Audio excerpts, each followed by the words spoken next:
My name is Karen Stevens, and I'm conducting an oral history interview with Debra Cole on Thursday, October 19th, 2017. This is for the Women's March Oral History Project in connection with the Georgia State University Library's Special Collection Department, and also in cooperation with the Atlanta History Center. We're recording this interview at the Atlanta History Center in Atlanta, Georgia. So Debra, before we talk about your experiences regarding the Women's March, I'd like to get a little biographic information. What year and where were you born? Hi, I was born in Walterboro, South Carolina, and I was born on April Fool's Day in 1971. Okay. How did you get to Atlanta from? My family moved to South Georgia when I was 2. And then I went to college at Valdosta State, and then after college I moved to Atlanta and just stayed here. I always wanted to live in a city, and so I came here, and I've lived in different parts of the city, and so yeah, I've been here pretty much ever since. Okay. Can you describe your family's political leanings? Yes, my family, I would say that my parents were sort of Jimmy Carter Democrats, and even though my mother is very religious, she still votes Democrat. She did not necessarily change her views as more religious people came to the Republican Party during the Reagan years. My mother never really saw that she saw that as like a big selling point that was just completely untrue. She didn't see that, she saw the Republican Party as helping the rich people, and she felt that they used religious people to benefit the rich. And so she just never bought into that. And so I would say she's very intelligent, and my mother went to college and graduated college in 1959, and so she has a real sense of history, and definitely, I would not call her a liberal though. She's not on board with that term, but she's more like a conservative Democrat. There's like, what, 5 of those left? Something like that. So she's one of those people. My father was more quiet about his political views, but I do remember that they were both very supportive of Jimmy Carter, and they were also, they spoke positively of the Kennedys and other Democrats.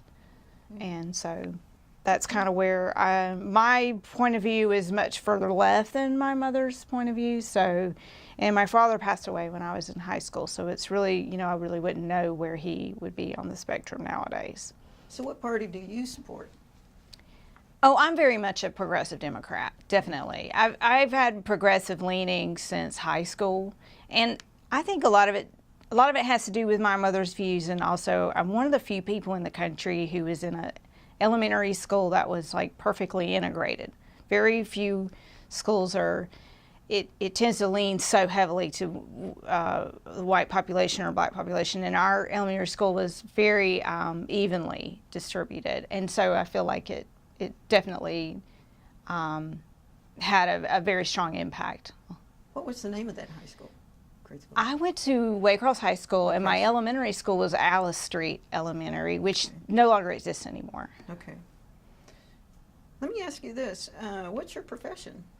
I am an artist, working artist. I'm a musician. I play the flute, and I am a comic. I've been a comedian for 10 years, and I don't perform as often as I used to, but I used to be seen quite frequently around town, and I still can be seen. I was just recently at the Aurora Theater in July and headlined there for a weekend, and I'm also a writer. So, but I play the flute, and I have a trio right now. It's called Mary Flannery's Ghost, and it's flute, cello, guitar, and we do concerts for a lot of children and as well as adults. But it seems to be that the children's gigs are the ones that keep calling us back. So, and early in your career, you taught? I did. I was a school teacher for 9 years, and I did teach orchestra, and I taught English as a second language. Gotcha. So, okay. Well, let me ask you this. Have you been involved in any political activities in the past? Just more of a person who would express vocal support for progressive policies, or I would give small donations to various liberal causes like Planned Parenthood. I've been given to them for many years. So I kind of was always a person who was vocal. I always voted. I didn't necessarily work on anyone's campaign. I did make calls for Hillary Clinton this year. I did make some phone calls for her campaign, and I've kind of been just a minor player, but a consistent voter, and definitely a person who would express my political views openly. Did any of your family members participate in any political activities? No, no, it was all more or less conversation, and but they always voted, consistently voted, and it, taught us to vote. Have you ever participated in a march? I had not participated in a march until this one. Years ago, when Bill Clinton was running for president, he came through Valdosta, and our college had to come out and play for him.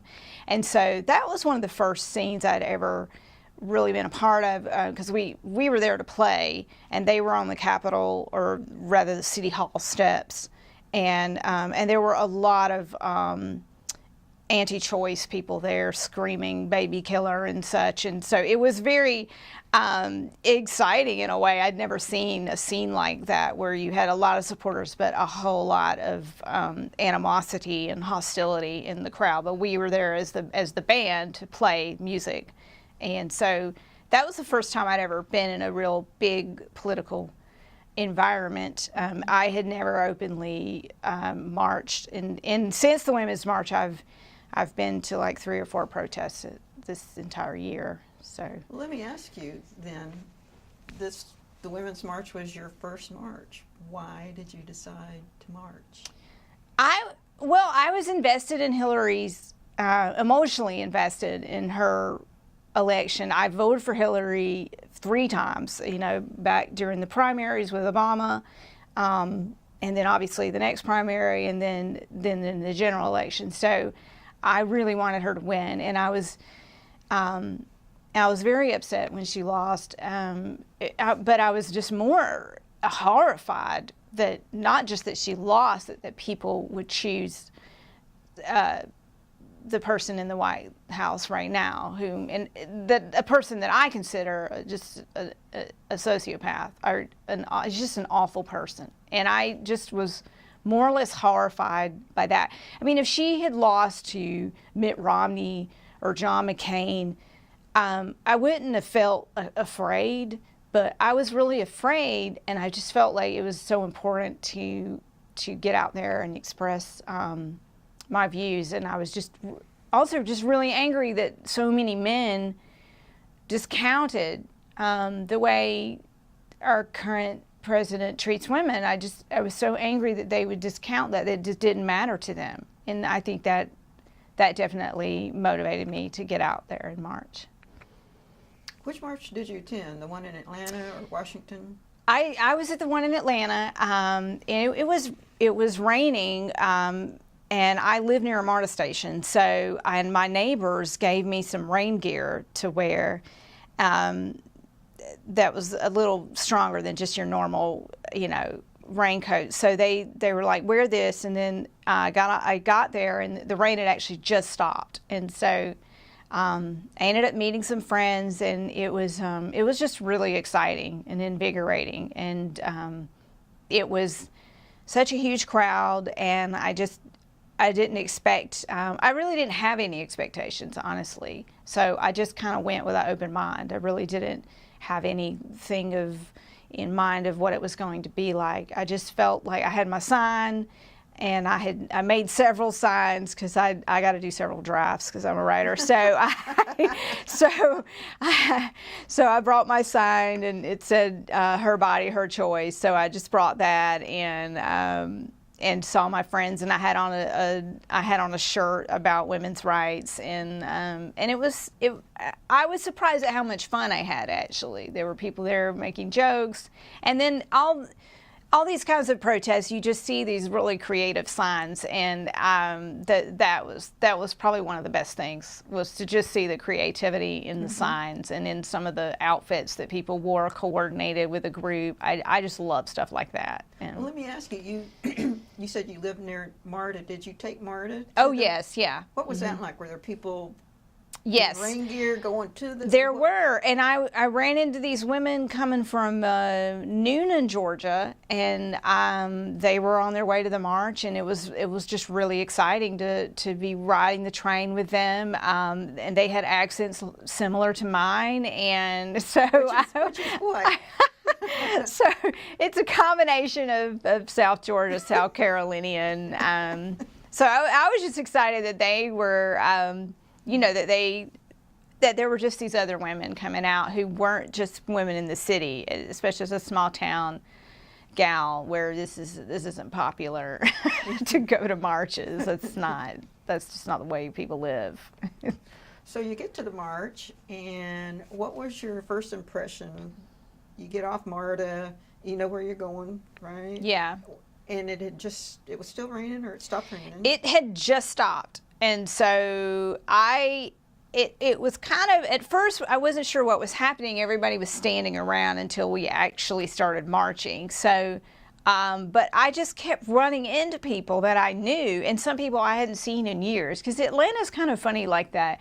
I mean, there's 6 million people in the Atlanta metro area, and you can run into somebody at Trader Joe's all the time. It just happens. And so I just ran into some people, and some people from my faith community were also there. I attend All Saints Episcopal in Midtown, so there were a whole group of them there. And so I was just blown away by the number of people and the number of males there. I felt a little bit better about humanity when I saw some actual males at this march.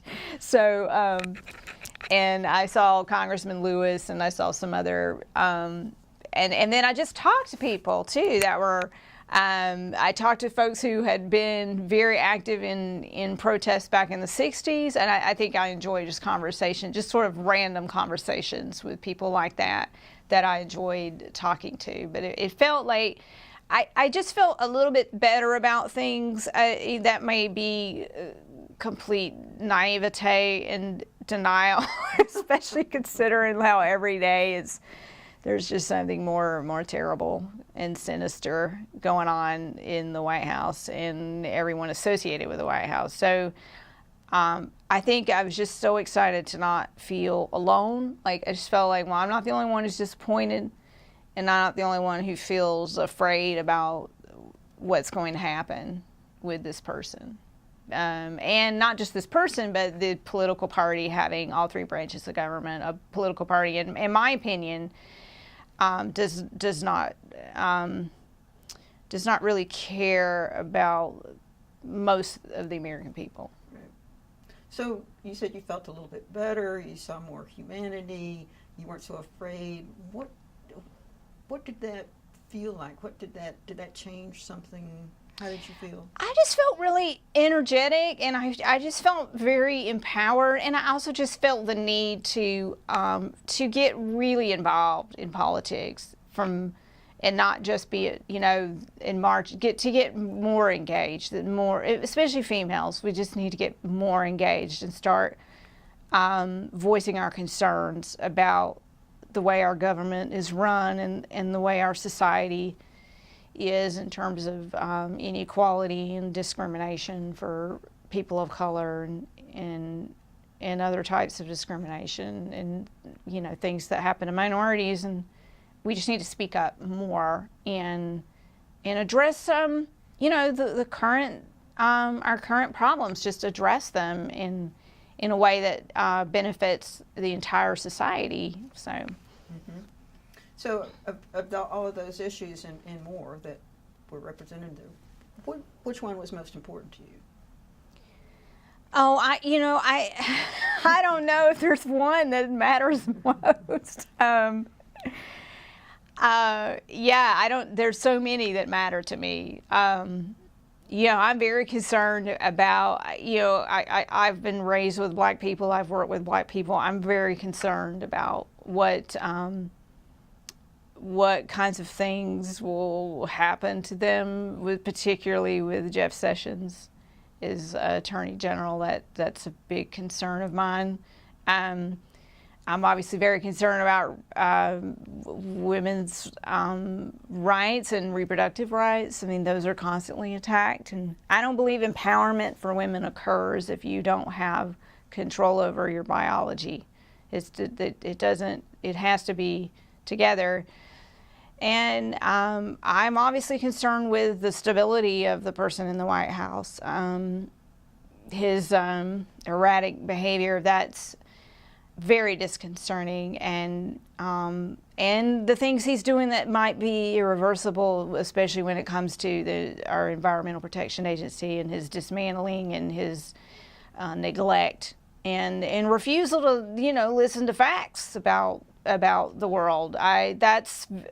That's some laws we can reverse. Like when he gets out of office, we can go back and change. But there's environmental damage that can happen that can't be reversed, and I'm very concerned about that.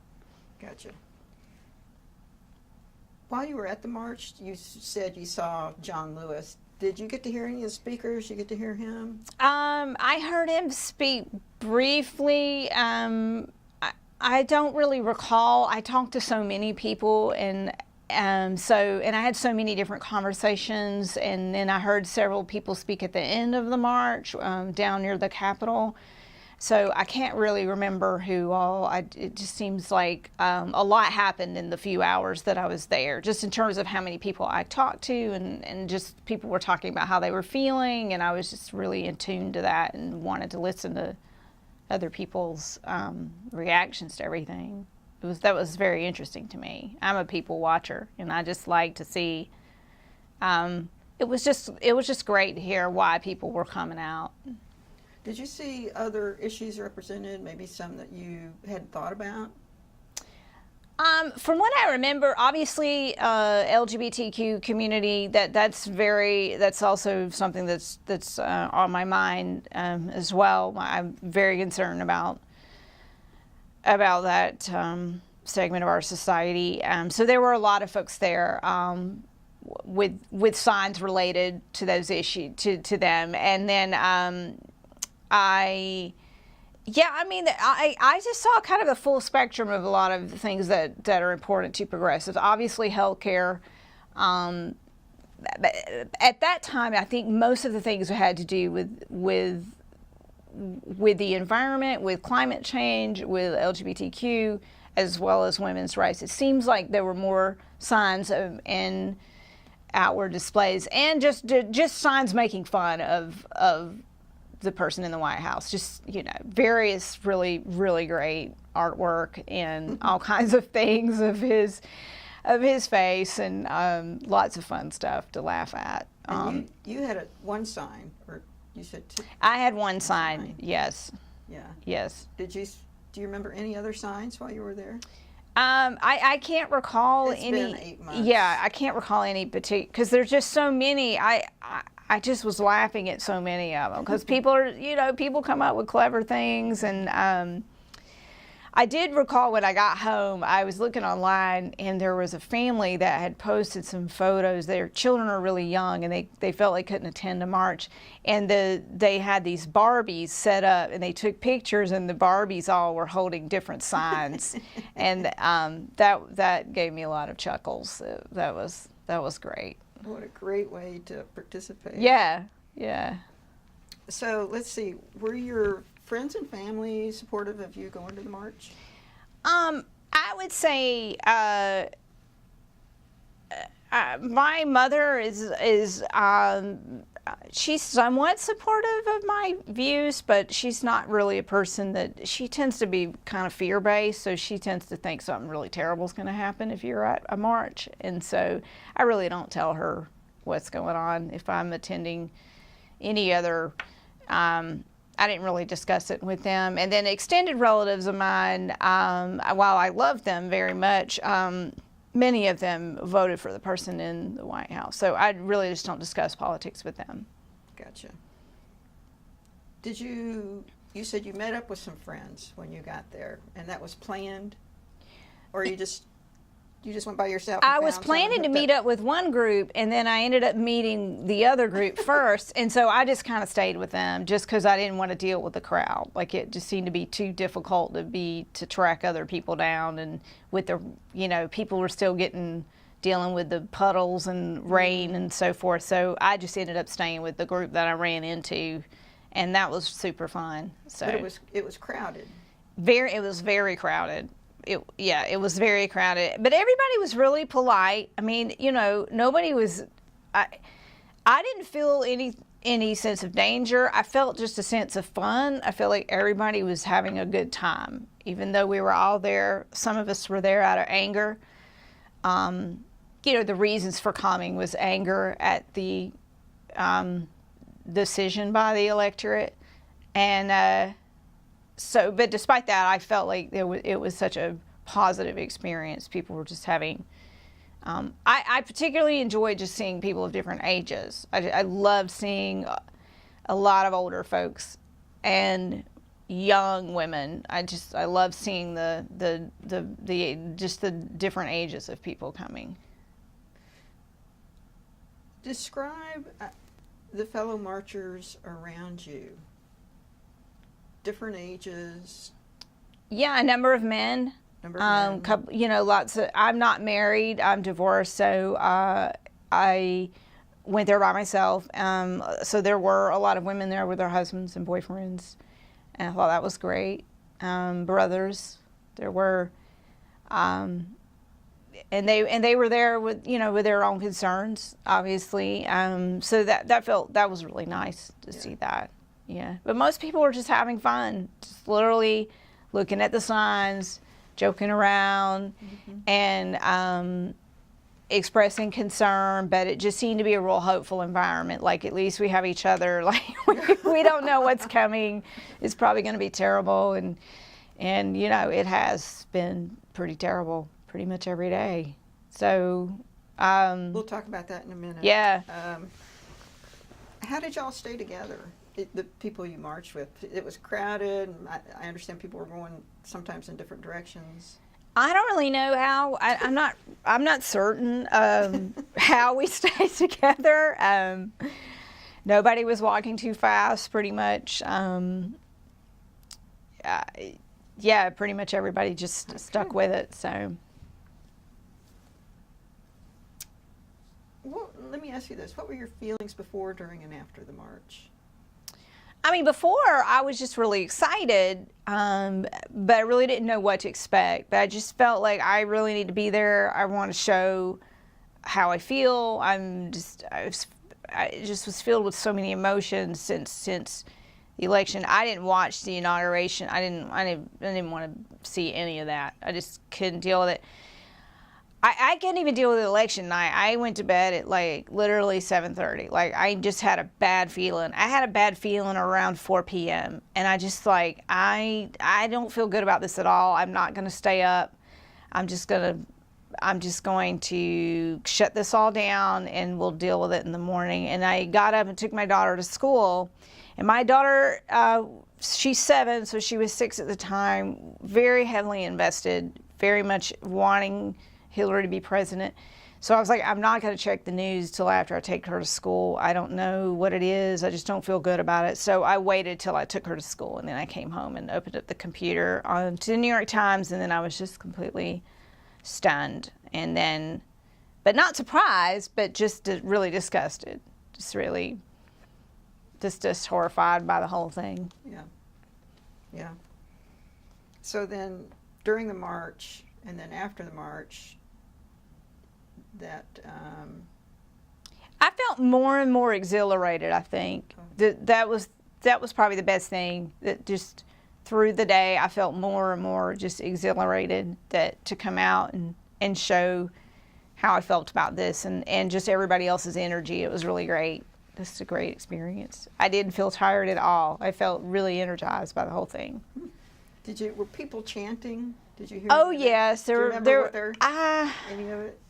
I know. Again, it's been 8 months, so if you I can't don't remember, remember. you're forgiven. I don't remember, and I've been to other marches, so some of the chants from those marches. Oh. The one I went to, the healthcare, hey, hey, ho, ho, Donald Trump has got to go, like that. That's the only march my daughter has attended because I knew it was short, and it was down in Midtown on a Sunday afternoon in May, and so she kind of got into it, and I knew it wouldn't be too long of a thing, and it wouldn't be that crowded, and so we did that together. And so yeah, there were lots of chants. I can't remember all of them. There was somebody playing a trombone, I believe, or some kind of other instrument going on. So, So you heard a little bit of the John Lewis. I know there were other speakers. Did you get to hear any of them, or? I didn't tune into them specifically. There were some speakers. I just can't recall who they were, but I just decided to just talk to individual people. I wanted to hear what individuals had to say, and I was just really interested, and particularly people that I ran into who had been involved with anti-Vietnam protests. I really liked talking to them. I just would run into folks, and just, it was easy to make conversation with anybody, and I was just very interested in what many of them had to say, and many of them were horrified, and they were like, I thought we were beyond, and I thought things were better, and this is, I can't believe. And there was a lot of that kind of outlook about what had happened. Yeah. Did you see law enforcement there? Yes. How was the interaction with them? How'd they present them? Oh, fine. I mean, the march was everybody was well behaved, and there was one point where we passed by some of the Atlanta police and just shook their hands, or either did some fist bump or some kind of thing. I don't remember. I felt completely safe. Nobody was really badly behaved. At least I didn't see anything of anyone behaving badly. And the media coverage, what did you think about that? I thought it was great, and there's some wonderful photographs. There were just so many great photographs online of what had happened. That was really great. I don't watch a lot of Atlanta local news. I tend to just read what's going on. I don't watch a lot of Atlanta TV local news. I guess that's the best way. So I'm not sure what the coverage was there. Right. I'm just really glad that we had such an enormous turnout in a state in the South. That was very exciting to me. Yeah. Standing back a little bit, describe the moments that really stand out. I think the very beginning of the march, like as soon as we actually started moving, because there was a time we were all sort of standing around and people were like, what's happening, and when are we actually marching? So there's a bit of confusion in the crowd, like as to what. So when we actually started marching, that to me was just really exciting and really thrilling, because it felt like such unity to everybody's there, and that to me was the most wonderful thing, is that there were there's so many kinds of people there.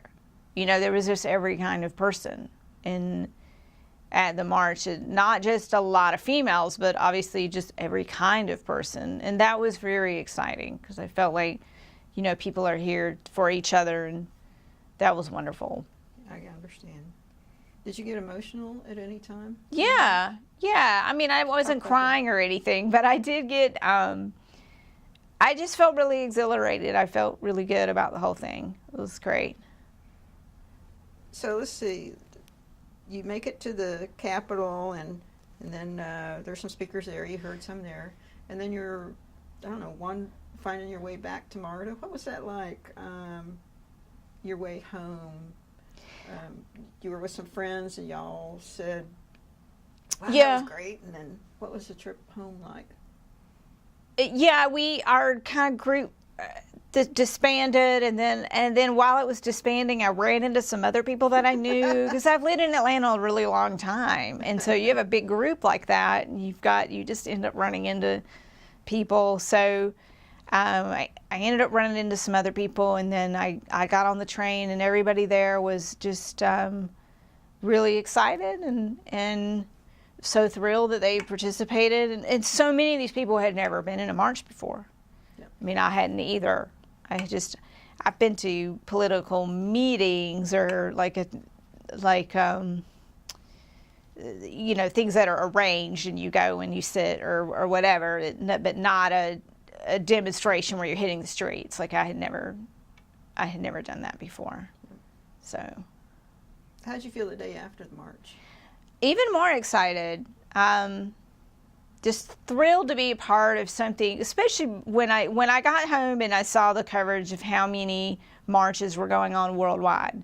That was really thrilling, to be a part of something so worldwide, and so many people were making a large statement about the person coming into office in the United States. And you know, it felt great to be a part of that, of making that statement. Yeah. Worldwide. It was really thrilling. Even just the pictures of places in remote locations where it had maybe 10 people, and though I kind of found those to be even more interesting.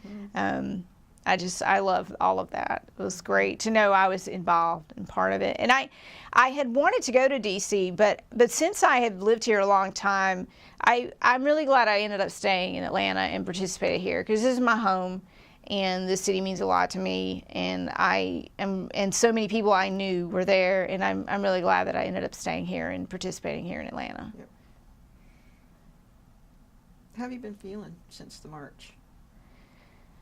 I'm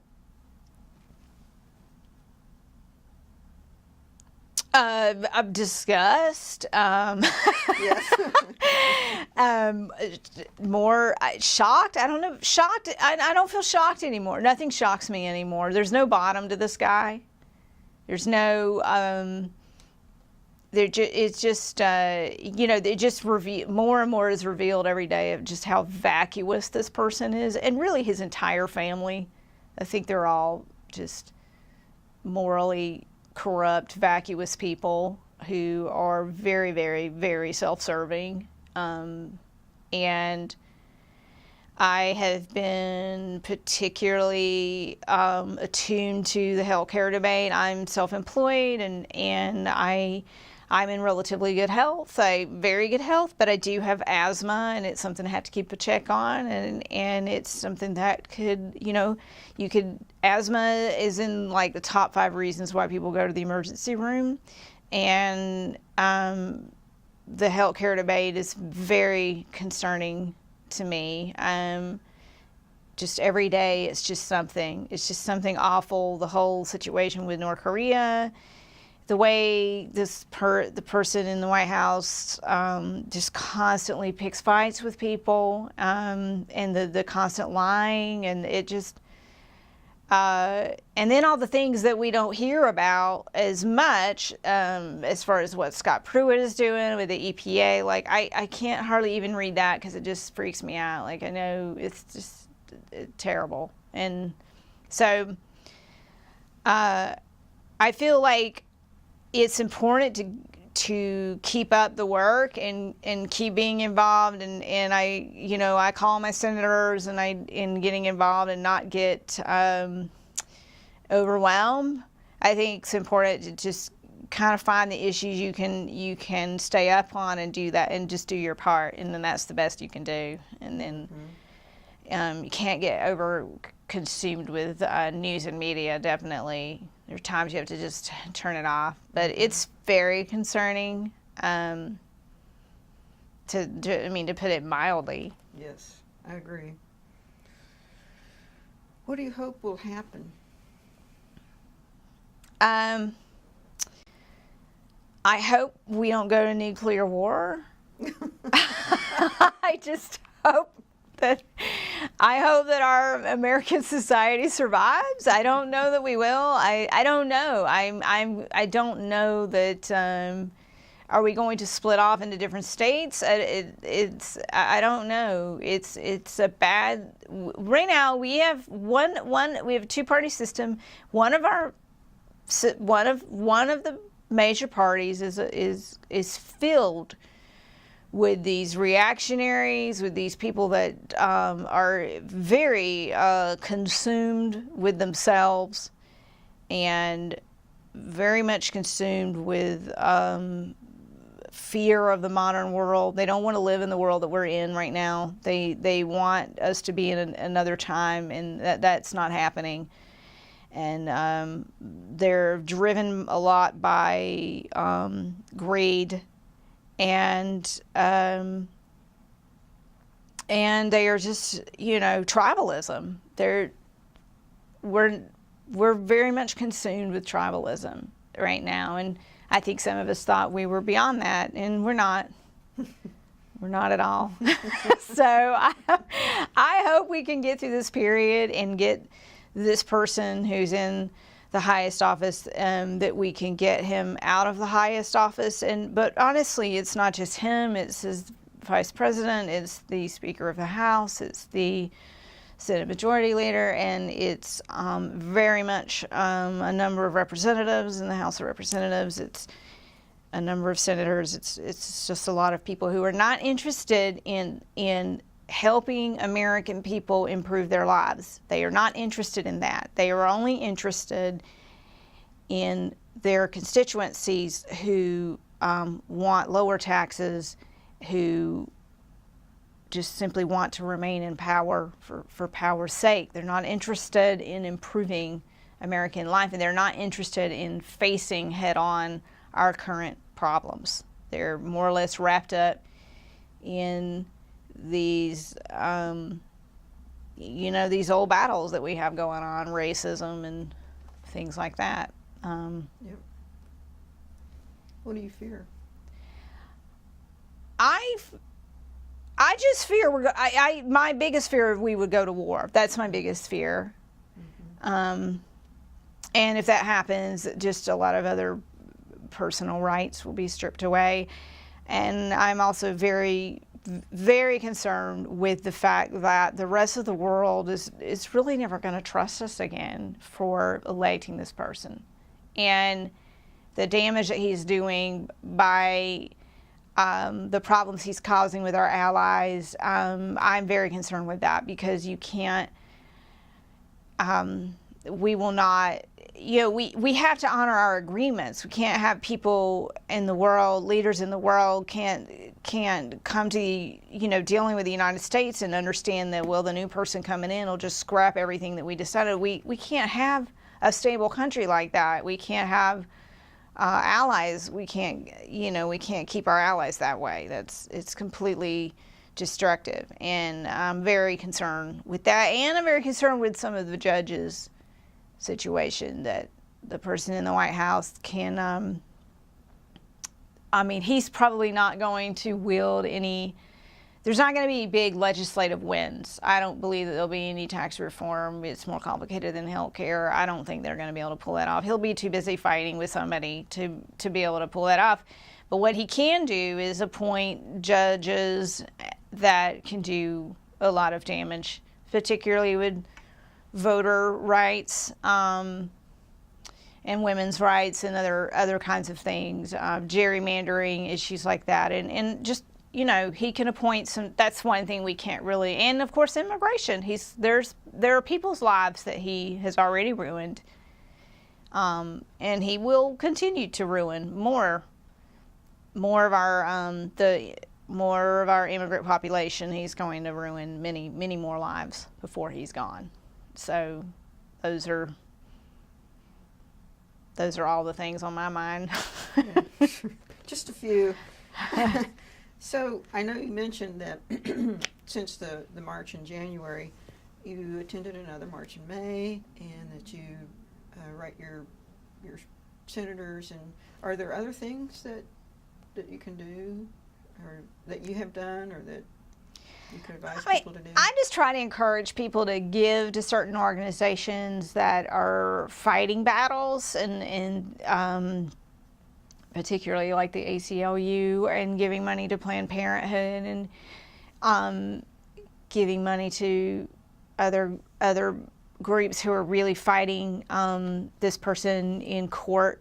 I think it's very important to give money to those causes. I'm also, I mean, as another issue, gun violence is something that's very much on my mind. It's a personal issue. I won't get into that story, but it's very much, I guess I would call myself a survivor. So I'm very concerned about that. I would like to see more progress in terms of legislation to dealing with guns and gun control, and I would like to see more of that. I'm afraid we're going to see a lot more violence, but that's something that's definitely important to me.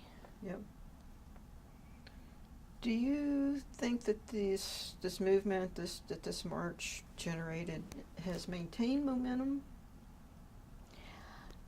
I think there's definitely a lot of people who are staying engaged. There's this, there's a lot of people online constantly talking about what's going on. So I feel like there has been, I mean, as we saw during the healthcare debates, there were lots of people showing up at the Capitol, lots of people making calls, lots of people doing things. So I definitely think so. I think especially for females, there's just more and more things being revealed in our culture about the way females are treated, and so I feel like there's more women speaking out and expressing their views in society that is in our daily lives as well as in the political sphere. Are you referring to the Harvey Weinstein? Yes, yeah, I feel like sexual harassment. Yes, I feel like there's a lot of discussion surrounding that, so there's just more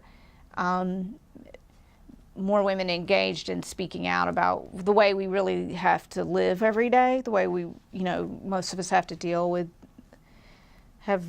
with some kind of harassment on some level. All of us have since we were 12. I mean, every female I know has dealt with that. So I feel like there is more engagement.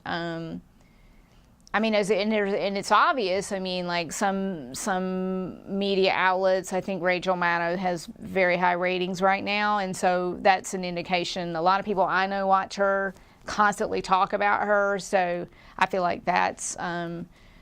But there is momentum. You can't maintain that every day. We all have jobs and families and children and careers and educational goals we all have to meet. Right. It's impossible to keep up the same momentum, and it's difficult because every day there's something, there's just something new to be angry about, and so. Okay. Did anything about the march surprise you? People, speakers, experiences? No, I wasn't surprised. A lot of events like that tend to spark a lot of creativity, and so those things tend to be a lot of fun. I mean, if you've ever attended any gay pride parades, and the gay pride parade in Atlanta is one of the best things to ever attend. It's very interesting. It's also really fun. It's also it's just great to see people come out and support the LGBTQ community, and so you see a lot there in those events, and so I guess I'm comparing it to that. Because a lot of left-wing issues are attached to gay pride anyway. Their parade, you'll have other types of groups that are there on the spectrum, I guess, of progressive politics and all the politicians on the Democratic side are going to be at that event, and so nothing really. I wasn't surprised by anything really. Okay. So I think you've already answered this. How do you feel about the new government's activities since the march? F? Yeah. F, is there anything lower than an F? Well, we're there if there is, huh? Yeah, it's pretty bad. Did the march or that experience change you in any way? Personally, yeah, well, some of it has to do with my age. So I'm in my 40s, so I just don't give a shit about really anything anymore. I just will go ahead and say, there's something about the fact that this really terrible person who was elected that I kind of feel like, you know what, this is so awful. Like, I just don't have time to keep quiet, or especially as a Southern woman. You know, we Southern women, we are raised to smile and be sweet and be congenial and be flexible and put others first. And I don't agree with putting others first anymore. I put myself first. And I think the march, that kind of idea was already percolating in my head, but I think the march sort of solidified some of my own personal feelings about myself and about my own future, where I was going. And about a year before, Gloria Steinem was in town, and she was at Spelman College, and I just happened to figure out that she was going to be there, and I just happened to have the time to show up there and see her. And I just love Gloria Steinem, and she signed my book, and I was all excited. I got a selfie with her, and all this stuff. And and she was obviously a person doing her thing at a time when I was a baby. And so I kind of felt like, this is so cool to meet this woman who was doing things that really changed the way I grew up because of her and other women like her and other women in the movement at the time. So that was sort of me meeting her was a really big deal for me. And then so once this terrible election happened and then this other march, I think I was already kind of leaning toward being a person who's just going to be a little more active. Mm-hmm. So. Do you have any strategies that you can suggest to people who are trying to cope with this mess? Oh my gosh, I don't know. Like, hot toddies are good. I had one last night. Okay. I was at Apres Diem in Midtown, and I was playing some jazz music with these people let me sit in. I'm not a jazz musician, but these guys let me come in and play jazz flute. And so you have to have whiskey to play jazz. So she brought it to me in this huge cup. It looked like a soup bowl. And so definitely, I think getting out, for me, I read constantly. So I'm always reading. Part of it's because I'm a single parent. And, parenting is really boring. It's really boring. And so you want to keep your mind active. So I just read a lot. And so I've always been a reader, but definitely the single parenthood has propelled me to read even more. So, but there are times you have to just shut it off. And anybody who's related and dealing with people who supported this person that's in the White House, I say do not try to engage or convince them of anything. There's just no point. Mm-hmm. Just talk about something else, mm-hmm. and it's not worth it. And you can't change people, and they'll decide on their own how they feel about it. Nobody's going to change their mind because I've said something to them. They're just not. And so I suggest to not get involved you're not going to convince them of anything, and they'll come to what they believe on their own. So I say take time away from social media and don't engage with willful ignorance. You cannot, there's no point. It's a waste of time. All it does is upset you, and then just try to get out and, I think all of us need to try to do something every week, but then just let it go and go on with your life. Good advice, Deborah. I don't know. Woo, that was good. What would your advice be for anybody who's considering going to a march in the future? I mean, just have fun with it. Be creative and get your sign and your outfit and just let loose. Just get your message on your board. Pay close attention to law enforcement, to the rules, and just what's just be really aware, because you never know in public what. And then be aware of your rights in case something happens and you can get arrested. I think you can look at, there's information you can get from the ACLU and other places if you feel like you're entering in protests or demonstrations that you could possibly get arrested. And it's very important to know, what your rights are and what the police are allowed to ask you and that. So I think it's important to at least glance at that kind of thing. Make sure your phone's charged. I mean, I'm not an expert. I've only done a few marches, but wear comfortable shoes, definitely, and carry a backpack with some water, maybe a snack, and and that's about it, I guess. Yeah. Okay. Well, as we start to wrap up, I'd like to give you an opportunity to talk about anything else, something we've left out.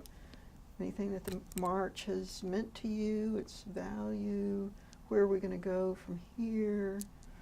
I guess I just want to say, I feel like the march was, it was very much personally valuable to me, but I'm very excited about our state. It's not just a national thing for me. I was excited as a person who's lived in Georgia my whole life, and excited for our city. There's so many people in Atlanta who want to be inclusive. There are so many people in Atlanta who want our state to, be in the 21st century and face our problems.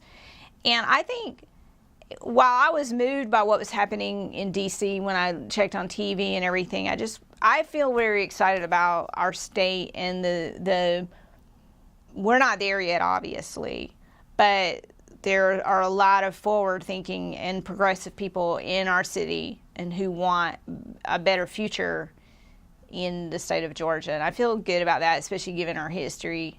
And I feel hopeful about a lot of people in my local community. I don't feel hopeful about who's in the White House, but I do feel hopeful about Atlanta and the many people in this really great city that want our city and our state to improve and just be a better place. So that's it. Well, Debra Cole, I really appreciate you taking the time to do this and share your experiences. It's been delightful, and I really, really appreciate it. Thank you. Oh, I really appreciate it. Thank you so much.